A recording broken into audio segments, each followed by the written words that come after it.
Jordan Roth. Thank you for joining us for the second episode of DALLÄSTHETIC podcast. Joining me today is Nathan Porterfield, Texas-based artist who is wrapping up a show at Ro2 Art pop-up space in downtown Dallas called Elysian Aftertaste. Welcome, Nathan. Thank you. Appreciate you having me. Oh, you bet. So you're kind of a different type of artist, as artists tend to be. I've struggled, or actually enjoyed, trying to decide whether you're a figurative artist or an abstract artist, because I swear I see figures, and I know that I'm not supposed to. But when you're building a painting, where do you start? Generally, they start in the sketchbook, and it's hard to talk about how these images, or figures, if you will. I mean, I'm okay with them being called figures. Came to be without talking about what I was doing before, because I was very specifically trying to make work that was not figurative and they were emblematic and somewhat rustic and all of these things, and it just wasn't broad enough for me, and I knew that I was being too safe, which I would tend to be a lot. I was working too safely, and so the figurative aspect came through just the process of experimentation and just kind of releasing that control and saying, okay, I want to make something else. And so one day I'm just playing with some house paint on top of one of the pieces. I taped it off, and I just thought, if I come up with a nice shape, I'll cut that shape out and I'll go from there. And the piece in the show called Remembership, it's one of the ones it's a diptych in a yellow frame. That was that piece, and that was the kicking off point for all of the work that has become at this point Elysian Aftertaste. Okay.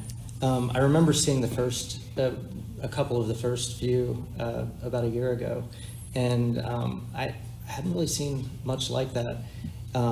It kind of strikes, it struck me as a bit of kind of abstract meets almost like folk art, or like a really modern folk art or something, or space age folk art maybe. Do you have an influence? Well, my influences, I would say, are pretty broad, but I go back to Robert Rauschenberg a lot.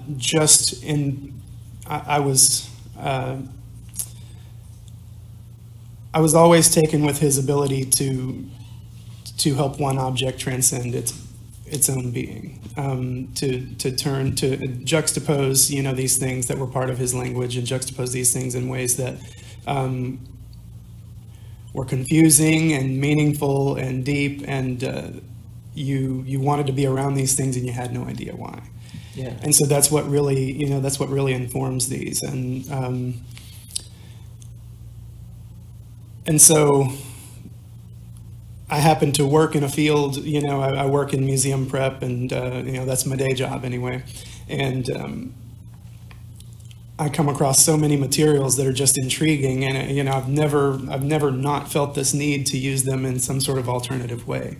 And from a material standpoint, that's how this work got kicked off. And to juxtapose those two things, so okay, I have this limitless body of material that I can use, and I have these ideas, and I have this impression of the world, and I have these daily experiences. And then the pushing of all those together, makes these objects. The materials are so interesting. You don't know, at first, even after, taking the work in and spending a few minutes with it, I still in my head thought I was looking at trompe-l'oeil painting, because you don't expect some of these things to go together. And so you think, oh, it must be painted. But they're constructions in a lot of cases. And then starting to see things like bubble wrap in a painting is exciting, and the corrugated cardboard, and making patterns out of those things and recognizing the patterns in them is nice. And I started after graduate school. I went to school for printmaking, and I wasn't making prints, and I wasn't making a significant number of drawings or anything, but works on paper had been my milieu up to that point, and didn't really have a studio space. I'm working for this company, and they've got a fabrication shop, a wood fabrication shop, and so I started thinking about these peripheral support systems of the museum world and how these, the width of a blade means this piece falls, into the corner and is trash. And this piece over here is the crate that carries a Picasso, from Dallas to New York City. Oh, yeah. And so just the trajectory and the chance nature of everything, made these there was all this built-in meaning. That's pretty intriguing. Did you have the opportunity to use scraps from the museum? Yes, there are a few pieces that I made recently that actually were, sometimes the museums can't store, say, a pedestal, right. or they just don't have use for a specific one, and they'll break them down, and a lot of times they just go in the dumpster. Well, I've salvaged a lot of those things and taken them to the studio and made things out of them. So sometimes it's just like the board that I've made a painting on, or one of my, the pieces with the screws in the surface. So sometimes it's just the substrate, yeah. And then sometimes it's the art. So kind of back to the forms, we're kind of trying to determine whether they're abstract or figurative, but you've mentioned that they're sort of emblematic. Can you explain, where you're coming from with that? A lot of it started when I started making this body of work. I was watching a lot of history documentaries, and specifically, I watched and rewatched the West by Ken Burns, and so the plight of the Native Americans was something that was on my mind really heavy at the time, and so a lot of that imagery started to seep in. But it's also paired with just in my attraction to patterns. Certain processes that I use, like using soot to just make a smoke pattern on a piece. So those things kind of come together, and originally the pieces would look very emblematic, but I wanted, like I said, I wanted to get away from that. And when that figurative element came in, it was just a really fortunate set of circumstances. So I had this language already, but I introduced, these semi-figurative shapes that, they have what you could call eyes, and some of them have what you could call mouths, and they're all kind of tripods, bipods. They have parts, they have parts that seem like body parts. So, and personalities, it seems. Absolutely. Yeah. And that's kind of where the idea for the units of resistance came from, and it was. I wanted to make something that in some way represented the kind of marginalized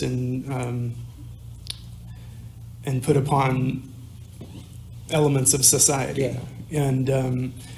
And so ironically, a lot of these pieces, when you look at them individually, they have a real power. Oh, yeah. But it's also when you take somebody out of the context of marginalization, or an individual out of that context of marginalization, they have this power of their own. This is the power of being a human being. And so I think that's another thing about them that makes them seem figurative.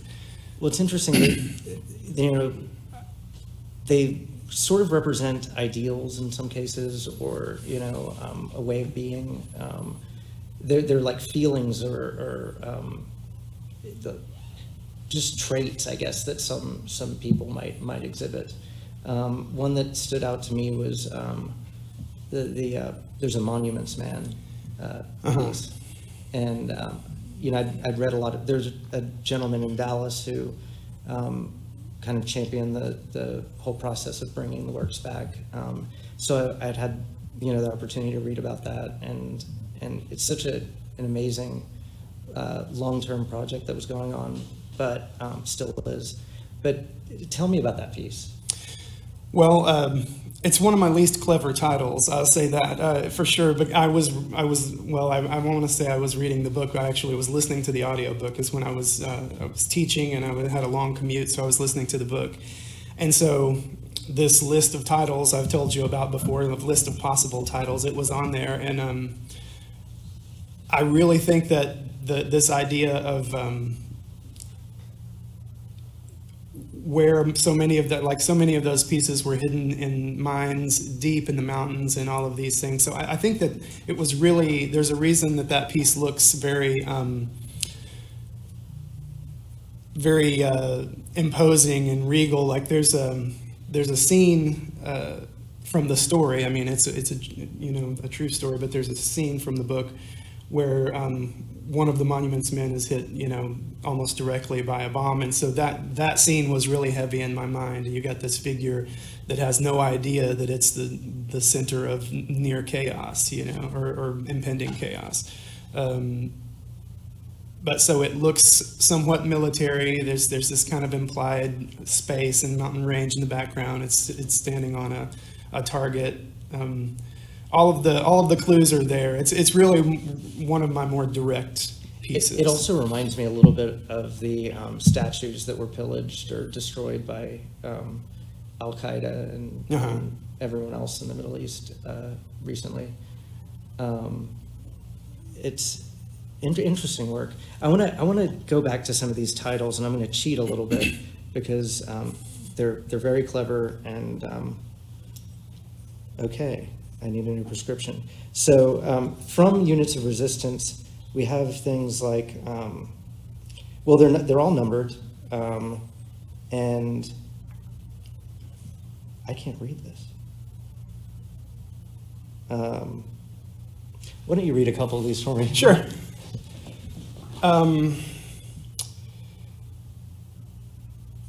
Let's see.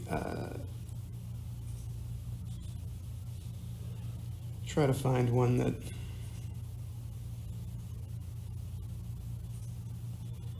One is the Magnanimous Victor. Oh, and yes. that was one of the. I was listening to an audiobook about the Civil War, and there was this. It talked about the Civil War reunion that they had in the early to mid 1900s, right around 19 teens or so, and where both sides they kind of acted out a battle. Mm-hmm. And I thought it was really touching because what happened at this reunion was where they all ran at each other like there was going to be a battle. Then they just began to sob and hug each other and console each other and remember the dead and all of these things that it reminds you of the humanity side of war as well as the brutality, and it kind of highlights the brutality in the context of humanity. And it was really a beautiful thing. But I thought it's hard to be that. It's hard to lose. It's also hard to win, especially in a situation like that. Yeah. I should open it back. Trying to think of another one that has. A lot of them are historical quotes. I'm really interested in just the way that that words fit together. Yeah. And so I'll take a word that I like, or that Elysian Aftertaste. Yeah. The name of the show is one of those. I had been hearing this word over and over in a book I was reading, and then, as we discussed before, the word aftertaste just is a little bit off-putting. You rarely talk about the aftertaste of something when there's, if you eat something delicious, it's not the aftertaste; it's the way it tastes. It's the positivity, the good moment. But when you talk about an aftertaste, you're like, oh man, I had onions earlier in there. I have this aftertaste, or that soda was good, but it's leaving a really bad aftertaste. So there's so many possibilities when you just juxtapose words, but when you control it, or you rein it in just a little bit, and you take a word like Elysium that is this paradise, this ideal kind of place of being, and aftertaste. It puts into perspective, where we are in the pursuit of such an idea or an ideal. At first, it conjures up an image of like drinking a Diet Pepsi in a Maxfield Parrish painting or something like that. Absolutely. And then we discussed once before what would an Elysian Aftertaste sort of, what's an example of how this has happened in history? I just think it's there's this theme, in mankind of pursuit of perfection, this ideal society. You talk about things like the Holocaust and these things that were really horribly misguided, but that was the idea, was that there was going to be this perfect place to live. We live in a society right now that's one of the best places in the world to live, but it's got its problems, and everybody has their ideas about what those problems are. so I think the aftertaste comes in it's that moment when you realize the imperfection is part of the attraction. It's almost like eating too much Halloween candy. Yeah, and it's the trip and not the destination kind of thing. You know, like there's no such thing as that, but the the imperfections of our society are what give us, you know. For instance, if you just if you're working and you've been making a lot of progress in your career, and you suddenly win the lottery, then you don't. Where's the impetus to keep pushing? Right. So I think that it's representative of those moments of realization. That you need the imperfection too. Yeah. Or just realizing simply that something is imperfect. So is there a lesson there? Is there a way to enjoy life or to experience it and not push it that far? I know we're getting a little philosophical, but what do you think? I figure it's about recognizing that the imperfections are the goods. Yeah. I think that's something that helps me a lot, is that I look at my work and I've, you and I have talked about this several times. There's issues with the joinery and there's goofy ways that I put things together, but that is, to me, that's the attraction, because either I can say, okay, I like the way that's happening and I can use that in the future, or I can, and this is also, an analogy for life, but, or I can say, I hate that and I'll never do it again, but that piece is okay, I'll let it live. Yeah. So tell me about the drawings. How did they end up in the exhibit? And they're new. So how did you get back to work on paper? It goes back, and I know, Alvaro Perez, mm-hmm. He's a good friend of mine, and he is a draftsman supreme. Like I look at his drawings and I'm just stunned every time he makes one. His drawing skills are really amazing. And so I was looking at some of his work and I just got inspired, and I thought, how can I apply that to what I'm doing, as well as kind of have a little bit more of an eclectic body of work myself. Yeah. And I just picked up the graphite and went at it. And there's a little bit of gamesmanship there too. I want to push him and he pushes me. Like his work pushes me, it's a healthy kind of back and forth between us that I think that's what made me make those. Now, the way they turned out, it was really just, I wanted these things to be humanoid, mm-hmm. A little bit like the work, but they're even more so. You could say that they're more so humanoid, but I wanted them to be these constructions, but in drawing. Yeah. So those three drawings really, they came like that. They were sketched, I think, in my office at work where I was working at the time, or in a meeting probably. Sketches, they happened, other than the construction part, they happened the same way that all of mine happen. I draw them on grid paper and then I make big versions of them. Did you make any maquettes or anything like that? No, I did. I Googled a lot of images, and so I would have a folder on my computer and it would say, for drawing one, and not drawing one, the art class, yeah. But the drawing number one in my series. And so I would open up that and I would have pictures like, I think the first one had a spine kind of with a cage around it, these little feet. So I downloaded pictures of adjustable furniture feet and the spinal column from several different angles. So those were my studies, those were my my models. It's so literal and kind of tongue-in-cheek, and then also counterintuitive that the monochromatic, graphite drawings would be the realistic work, and then you're building this other work that's so abstract and so alive. It's really a fascinating show. Will the Units of Resistance continue? Yes, that series is and has really served. I mean, I really like them. I'm in love with those pieces, and I really like showing them as they are at the gallery currently in a grid. They function really well that way. There's a group dynamic that plays up on the figurative aspect. But from a practical standpoint, they serve as a good, like, ongoing dialogue between the materials and myself. I can, since they're relatively small, they're sort of low risk, at least on a time, in a time. Like, there have been some that I got mostly done with, and that I just tossed them. I was like, it's not working, it's not coming to fruition, I'm gonna let it go. So I think right now there are 22 of them, and a few of them have found homes, which has been nice.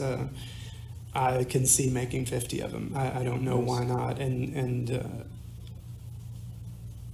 I have the ability to play with, you know, how they go together, or, you know, if I wanted to just have them in a row all the way around a gallery. I like the way it opens up different ways to curate. Yeah, and the they're work all as a whole. They're all born from the same family, so they definitely all go together, and they're the same size.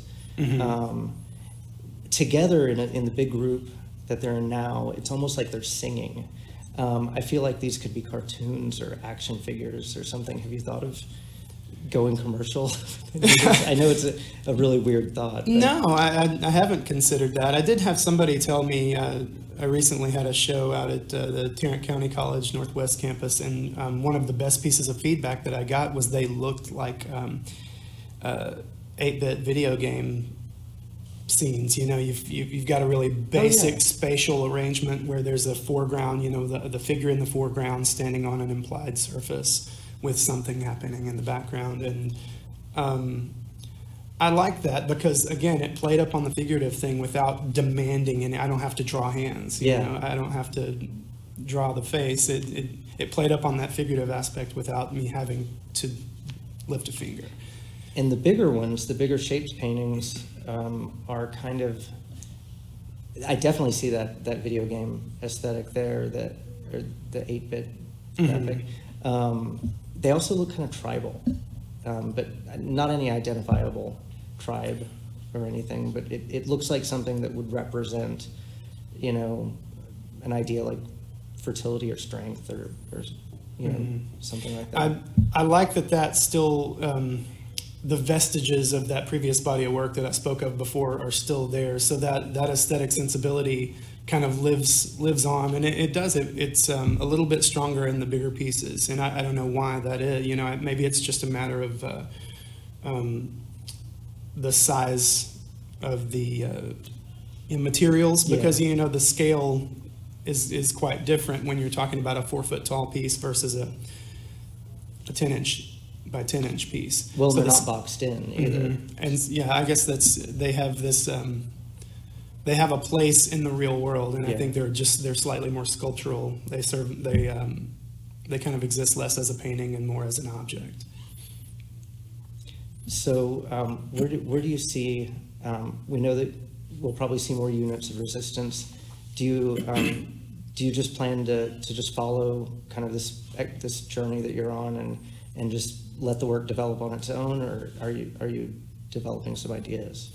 I tend to work that way as far as letting the work develop on its own. I'm working on a piece, probably finish it up tomorrow, that actually it's just a found piece of like honeycomb cardboard that's about that thick, and I just built the piece. I had this really nice piece of material, and I thought, you know, how does this turn into an artwork? So I like the idea of being inspired by a specific piece of material. And I have a couple of things like that going on right now. So I want to do more of that. But in the meantime, I'm trying to stay in my sketchbook and push forward and you know, continue to make the standalone pieces. I've got probably 10 or 12 of the units of resistance that are drawn, and kind of I've got a check mark by them in the sketchbook, and they're going to be made. So I want it. I don't like to have. You know, I don't like to think that my work is going to be okay. It's going to be this in 9 months. I really like the idea of there could be a major shift, but I want that shift to take me, and I don't want to do it myself. I think that's the life of these objects, is that they have taken their own direction, and the fact that they've been sustained, you know, this long. has been fueled by their own energy, by the good energy that I've had in the studio, the opportunities that I've had to exhibit my work, has kind of kept them and given them some real direction. So I tend to stay on that path for a while, I'm pretty sure. And I'm relieved to know that I'm not the only one that like hears voices coming from them, or that feels an energy. There's a dynamic there. I hope so. It's if you learn nothing else in art school, you learn that the best work is going to have some sort of aura that attracts you to it, and I want my work to have that aura. I want it to be a thing that you're a little bit repulsed by, but a lot attracted to. So you can have an experience with it, and that experience can be your own. I don't see a lot of repulsion, but no. Yeah. But some of the figures look a little bit desperate to me. They feel desperate, and that's not anything that really look. Yeah. That's another thing that I didn't direct that. Like I generally draw them and I look at them as sketches, and I decide, does this get made or does it not? But it has very little to do with what I think the posture or the attitude of the figure is. It's more in the moment. Frankly, it's do I like it? Do I like it? Do I think it's going to translate well from graphite, an inch by an inch to, a 2 foot? And things live in the world that aren't perfect. Right. So, yeah. And I think that is another, to point out the imperfections or to allow for the imperfections in all of these works is something very human as well. Yeah, I've gained an appreciation for a couple things I noticed when they first came into the gallery. A couple of the pieces.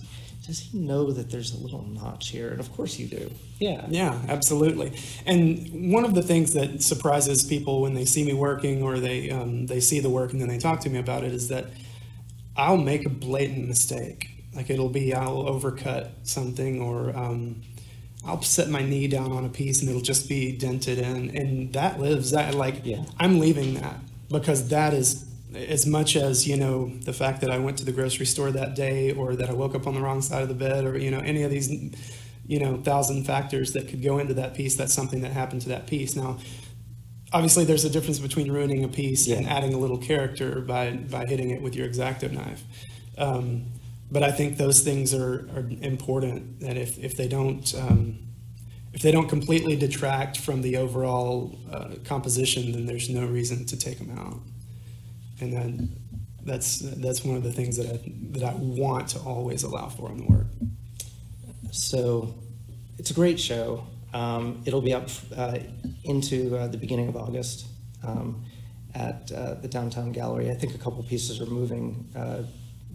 Something's going to New Texas Talent. Mm-hmm. But I encourage anyone that's watching this to see the show. It's inspirational. Many different ways. I'm always interested when I talk to you, what are you reading now? Oh, I've got a couple of books going, and a lot of the pieces, a few of the later pieces in this have been inspired, or at least titled, based on this book, and I'm losing the author's name now, but it's called Children of the Days, and I'm reading it slowly because it is an excerpt from history for every day of the year. So there are 365, like on this day, or on it'll say something like, on a day like today in 1938, this thing happened. It's anecdotal, it's super poignant, it's and it is coincidentally kind of a scathing review of this idea of a perfect society. That these beautiful, tragic occurrences in the world, have so much meaning and so much gravity. Even you don't know why things are the way they are until you know that you hear these little bits of history, and you're like, you make so many connections, and it's been a beautiful read so far. Eduardo Galeano is the author. And Children of the Days, and then I'm also I'm reading The Handmaid's Tale. Oh, okay. Yeah, I still haven't gotten around to investing in that. And that's been an amazing read as well. it's a frightening book, you know. It's about the, you know, complete police state and marginalization of women and things like that. It's just terrifying and period appropriate, Yeah. you know. Yeah. But those are the things that I've got going right now, and definitely every time I read you know, 2 or 3 pages out of one of them, I'm either snapping a picture with my phone or taking notes, something that I want to use, or just something that I want to revisit and think about while I'm working. Well, I like knowing how your mind works, or getting a glimpse into it anyway. Towards the end of the month, you'll have some work in Aspen, and if anyone is in Colorado, Aspen is gorgeous this time of year. The Ro2 Art Gallery is exhibiting at Art Aspen, and you've got 1 or 2 pieces, I believe, coming into the exhibit. I'm looking forward to seeing those on the wall. We'll be thinking about you when it's 78 degrees. And yeah, and it'll be well over 100 here. Yeah. Yeah, those will be new pieces, brand new things, you know, and one of them is the one I was talking about, where I just found this amazing piece, and I kind of built the piece around it. So it's a little bit of a new attitude, but it's a standalone shaped piece. That's a wall piece. It's relatively small. I'm excited to see how that one's received as well. Awesome. Yeah. Well, it's been a fun conversation, and thank you. I really appreciate you coming for the second edition of this venture called DALLÄSTHETIC. Yeah, super exciting. I really appreciate it. It's a good conversation, and you can't get enough of these. You can't get enough conversations about your work, because you learn something every time. Yeah. Yeah. Well, thanks, All right. Nathan. Thanks, Jordan.